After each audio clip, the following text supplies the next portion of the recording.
বীরভূম জেলার যে 11টা বিধানসভার 11 জন মামাটি মানুষের নেত্রী মাননীয় মুখ্যমন্ত্রী মাননীয় মমতা বন্দ্যোপাধ্যায় এবং আমাদের সর্বভারতীয় তৃণমূল কংগ্রেস দলের সাধারণ সম্পাদক অভিষেক বন্দ্যোপাধ্যায় যে 11 জনকে বীরভূম জেলার জোড়াফুল চিহ্নে নমিনেশন দেওয়ার সিদ্ধান্ত নিয়েছেন, তাদেরকে নিয়ে এক প্রস্ত একটা বৈঠক ছিল। সেই বৈঠকে বিভিন্ন বিধানসভায় একটা করে কমিটি করার আমরা সিদ্ধান্ত নিয়েছি।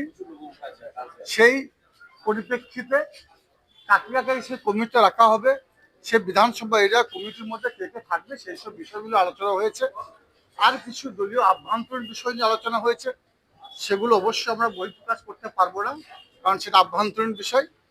বাকি আমরা প্রত্যেকটি 11 জনই এক প্রস্থ বসে আলাপ আলোচনার সাপেক্ষে কিভাবে আগামী দিনে বীরভূম জেলার যে 11টা বিধানসভা আছে, 11টা বিধানসভাতেই জোড়া ফুলের ফুল ফুটিয়ে এবং ব্যাপক ভোটের ব্যবধানে বিরোধীকে পিছিয়ে রেখে মমতা বন্দ্যোপাধ্যায় অভিষেক বন্দ্যোপাধ্যায় হাতকে শক্ত করা যায় এবং বীরভূম জেলায় 11টা বিধানসভা ক্ষেত্রেই আমাদের কাছে যেটুকু খবর আছে, বিভিন্ন প্রত্যেকটি এরিয়াতেই আমাদের মাননীয় মুখ্যমন্ত্রী মাননীয় মমতা বন্দ্যোপাধ্যায় বাংলার বাগিনী, বাংলার মা এবং আমার দলের সেনাপতি যিনি প্রবীণ নবীনকে এক জায়গায় নিয়ে এসেছেন, তিনি প্রত্যেকটি বিধানসভা এরিয়ার একটা করে জনসভা করবেন।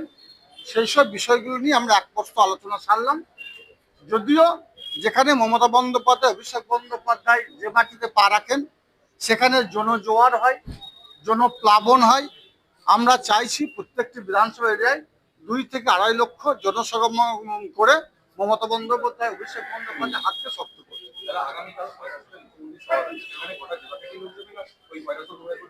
গোটা জেলা থেকে লোক যাওয়ার প্রয়োজন নেই।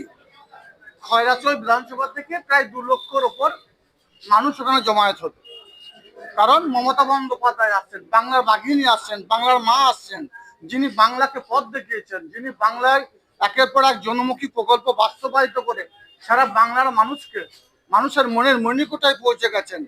বিজেপি চক্রান্ত করে নির্বাচন কমিশনকে কাজে লাগিয়ে সারা বাংলার মানুষকে এসআরের নাম করে লাইনে দাঁড় করিয়েছে।